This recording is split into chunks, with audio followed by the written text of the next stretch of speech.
ter propósito. Você falou muito nisso.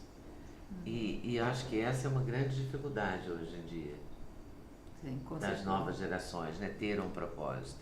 Que não seja exatamente ser youtuber, ou como foi na minha geração, na minha juventude, ser miss alguma coisa, entendeu? Não é? Tem que ter, o propósito tem que ser maior que isso. Né? É como se você estivesse falando de confundir o meio com o fim, né? Ser youtuber, mas para comunicar o quê, né? Pois é, pra nada, porque é uma coisa passageira, é uma coisa da moda, né? Eu sempre peço que a pessoa faça um exercício, voltando à questão da morte, ela realmente é útil em certas circunstâncias, colocar a nossa imaginação no momento em que estivermos diante da morte, ou seja, o produto final da nossa vida. Que tipo de ser humano gostaríamos de ser aí? O que é que nós esperamos ter construído em nós? Que tipo de virtudes queremos ter adquirido? Quais os defeitos que queremos ter polido? Quando olharmos para trás, que rastro queremos ter deixado no mundo? O que você quer ter feito na vida das pessoas que passaram por você, que estiveram com você? É como se você imaginasse um processo de produção. Quando chegamos a esse ponto, somos a obra-prima da nossa vida.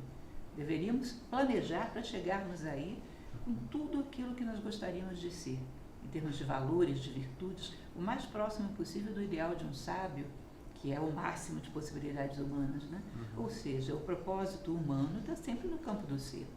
As outras coisas são irrelevantes, são meramente meios. E aí você começa a ter uma condição de julgar o que eu estou fazendo agora, se isso é positivo ou negativo. Por quê? Me leva ou não me leva para esse propósito?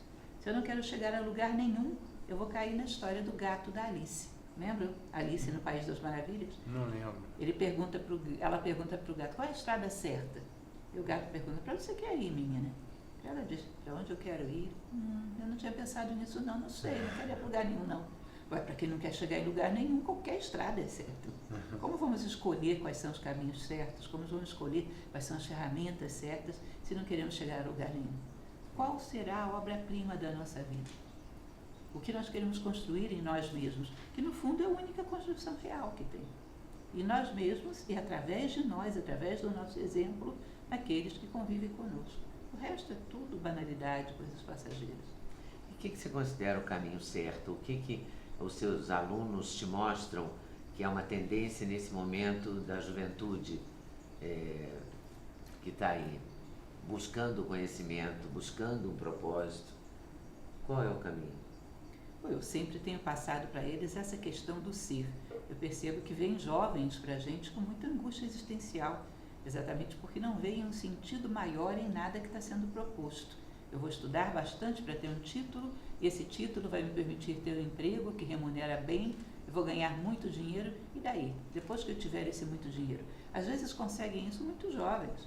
Às vezes com menos de 30 anos já tem uma vida estabilizada financeiramente. E o resto da vida é para quê? O que eu farei com isso? Em que aplicarei isso? Ou seja, como se a vida tivesse acabado e não houvesse mais coisas para conquistar. Isso gera uma angústia existencial muito profunda. E eles se perguntam o que vieram fazer aqui. Qual é o seu propósito, o que a natureza espera deles. Eles chegam com esse vazio, com essa necessidade de entender. Por alguma coisa fomos trazidos aqui. O que se espera de nós? Assim como se espera de uma planta que ela faça a fotossíntese, de um animal que ele exerça os seus instintos, né, de sobrevivência, perpetuação da espécie, o que a natureza espera de um ser humano? O que ela deve aportar? O que ele deve entregar como qualquer ser, como qualquer ser que faz a sua contribuição à natureza, que ocupa o seu lugar dignamente, o que é o lugar do ser humano, o que se espera dele? Todo mundo chega com essa angústia. Uma vida meio vazia, já obtive tudo que a sociedade prometia e ainda não estou feliz. E aí? E agora? Então, os jovens que chegam na filosofia chegam com uma necessidade muito grande de propósitos. E é uma das coisas que a filosofia ajuda muito, a visualizar o que é um propósito humano. Porque nós temos, hoje, se perguntarmos para uma pessoa qual é o seu propósito, ela vai vir com projetos. Eu quero construir uma casa, eu quero ir para o exterior. Tá bom, e quando você voltar do exterior, e o resto da vida?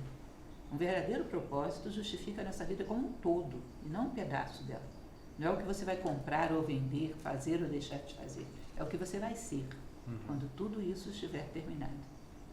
Eu acho que quando chega uma nova geração numa família, Estou pensando aqui na unidade familiar aqui, que é um pouco do nosso propósito aqui no podcast, né?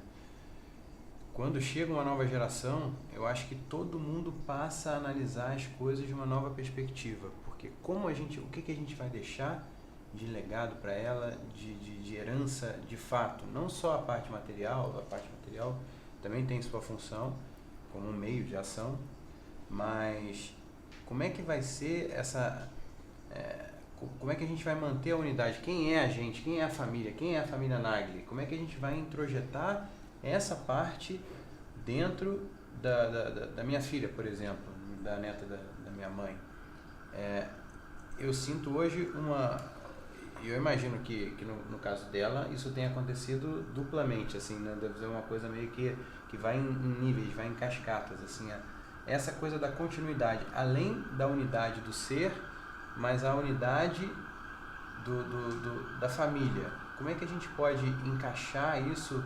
Você falou agora de fazer as perguntas certas, de ficar sempre fazendo as perguntas certas e essenciais para você se manter conectado com o potencial humano. Mas como a gente pode otimizar esse propósito e colocar a família toda jogando junto dentro desse processo todo de formação? Bom, um elemento que eu considero fundamental na medida do possível é que a gente faça com que os nossos filhos tenham um orgulho de nós. Por alguma coisa. É uma pessoa sensata, é uma pessoa humanista, é uma pessoa que está preocupada com o bem da humanidade, é uma pessoa que é capaz de ser arrojada para conquistar aquilo que é necessário, é uma pessoa que é capaz de se colocar a favor do justo. Alguma coisa que faça com que os nossos filhos tenham admiração por nós. Porque eles vão estar submetidos a muitas vozes na sociedade. Vozes, às vezes, muito corruptoras. Se ele admira os pais, o valor, o peso da voz de um pai e de uma mãe é multiplicado por 100. Ou seja, ele tem muito mais peso. A criança, o adolescente, eles estão num momento de admirar heróis, príncipes e princesas, castelos. E quando chega na adolescência, ele não só admira, ele quer viver, ele quer ser um pouco esse herói. Portanto, ele vai buscar na sociedade quem é referencial para ele. Se ele não tem um bom referencial nos pais, se os pais vivem um comodismo muito grande, se não mostram grande tendência a autoaperfeiçoamento, a valores, eles podem procurar referenciais muito distorcidos dentro da sociedade. Tá? E isso vai ser uma influência com danos, às vezes, difíceis de reverter. Então, isso é um dos elementos. Outra coisa, evidentemente, é o respeito mútuo, no sentido de que os pais vejam que os filhos são um mistério. Eles não nasceram para cumprir com os seus sonhos frustrados. Eles nasceram para se aventurar no mundo, mas não abram mão de lutar para que sejam pessoas que caminhem para o bem, pessoas de bem. Seja lá qual for o caminho que tomem, que sejam pessoas que tenham essa preocupação legítima em fazer diferença, em ser fator de soma, em deixar o mundo um pouco melhor do que aquele que a gente encontrou. Ou seja, cultivar profundamente valores nesse filho. Que ele viva, tecnicamente falando, profissionalmente falando, que ele viva da maneira que ele escolheu. Mas por trás de qualquer coisa que ele faça, que ele seja sempre o mais humano possível.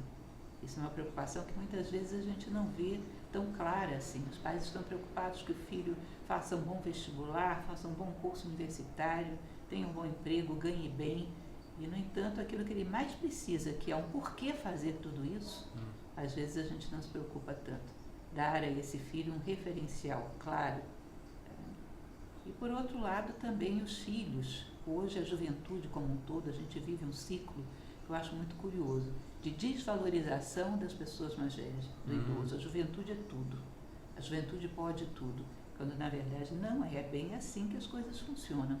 Se existe uma coisa extremamente relativa, é o tempo. Às vezes você pega uma pessoa idosa, com uma certa experiência, com certo peso diante da vida, com uma certa profundidade, ela pode fazer mais pelo mundo em 5 anos do que um jovem fará em 50. Ele tem que fazer por onde fazer o seu tempo ter valor. Valorizar essas pessoas cujo tempo tem valor. Saber que aí existe uma experiência de vida, um domínio das circunstâncias da vida, que ele vai penar muito para conquistar, se conquistar. Tá? Então o tempo é muito mais relativo. Eu tenho 50 anos de vida pela frente. Depende de como você vive, isso pode não dar nenhum ano útil, juntando tudo que você fez. Pode acontecer, pode não dar nenhum ano de utilidade. Portanto, muito cuidado com essa matemática um pouco perversa de quem tem mais, quem tem menos tempo. O que tem valor é o que você pode fazer com esse tempo, o que você tem cacife para fazer com esse tempo. Se o jovem não se capacita, com seus 50 anos pela frente, ele não faz absolutamente nada. Enquanto uma pessoa mais velha, às vezes, faz em 5, como eu já falei, aquilo que ele não fez em 50. Então, respeito mútuo onde se reconheça o valor de ambos os lados, né? A juventude é maravilhosa, mas não é uma idade perfeita, tem as suas dificuldades, é muito influenciável, em geral hoje em dia, muito vulnerável, muito influenciável, com muita dificuldade de ter uma vida interior que lhe permita ter uma postura própria diante do mundo, às vezes arrastado por correntes de opinião para um lado e para o outro. Há que ter a preocupação de fazer com que os nossos filhos tenham consistência, busquem uma identidade própria, busquem descobrir quem eles são, que não sejam tão vulneráveis assim, que não sejam tão arrastados por todas as ondas da moda, que não sejam tão produtos do meio como em geral são. Porque à medida que o tempo vai precipitando valores decadentes, eles se tornam fantoches de uma sociedade muito perversa, muito ingrata. 1, 2, 3, gravando. E aí, gostou desse corte? Gostei muito, mas eu acho que vocês devem assistir a entrevista completa, que está no YouTube, Leda Nagli, esperando por você. Essa série Hoje Nagli, o Encontro de Gerações, está imperdível. Vale a pena conferir, hein? Com certeza. Se Deus quiser.